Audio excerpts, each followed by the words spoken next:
नमस्कार, स्वागत आहे तुमचे आमच्या चॅनेलमध्ये. आवाज महामुंबईचा, शोध बातमीचा, कौल मनाचा.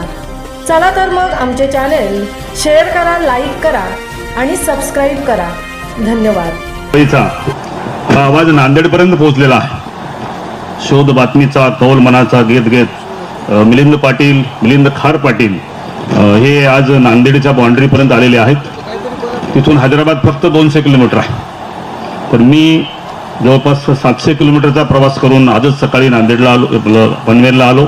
पनवेलवरनं मानसरोवरला गेलो आणि तिथून आम्ही आज गिरनार या गावी पोहोचलेलो आहोत.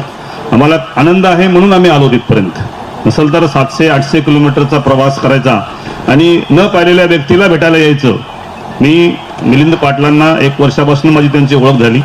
त्यांचं चॅनल नवीनच निघालं होतं आणि ते थेट नांदेडला पोहोचले. कारण नांदेड हे संत मंडळींचं गाव आहे. श्री गुरु गोविंद सिंगांची पावनभूमी आहे. तिच्या बाजूलाच संत नामदेव महाराजांचं गाव आहे.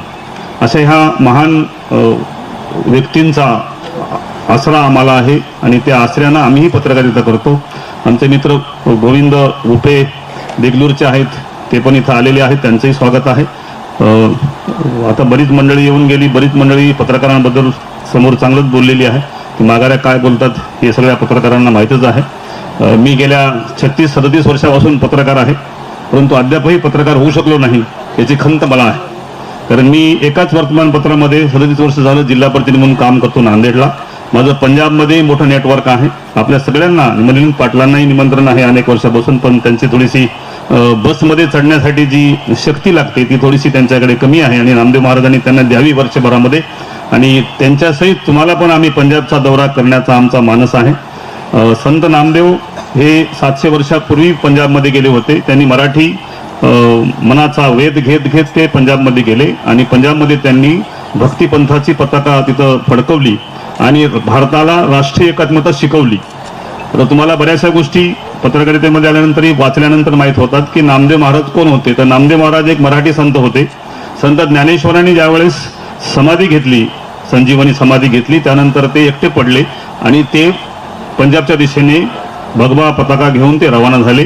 त्यांनी पंजाबमध्ये जाऊन 24 वर्ष भक्ती केली, तपस्या केली आणि भारताला दाखवून दिलं की पूजा काय असते, भक्ती काय असते.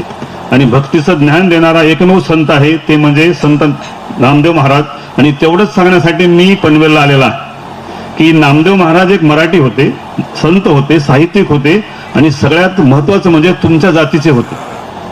म्हणजे तुमची जात पत्रकार आहे हे लक्षात ठेवा. पहिल्यांदा तुम्ही कोणी आगरी नाही, कोणी किंवा मराठा नाही, किंवा कोणी शिंपी नाही, किंवा साळी माळी कुष्टी कोणी नाही. आपण सगळे पत्रकार आहोत आणि पत्रकार आहोत म्हणून मी तुम्हाला भेटण्यासाठी आलोय. मी नांदेड जिल्हा मराठी पत्रकार संघाचा 2 वर्ष अध्यक्ष होतो, 8 वर्ष जनरल सेक्रेटरी होतो. आता प्रेस क्लब म्हणून एक युनिट आहे त्याचा मी अध्यक्ष आहे.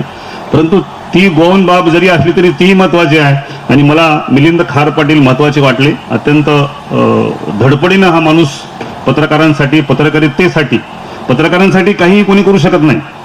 मी 8 वर्ष जनरल सेक्रेटरी होतो, कोणाचाही पगार वाढवला नाही, कोणाचंही जाहिरातीचं कमिशन वाढवलं नाही, परंतु पत्रकारितेची पत वाढवली आणि पत्रकारितेची पत वाढली तरच पत्रकारांची पत वाढते.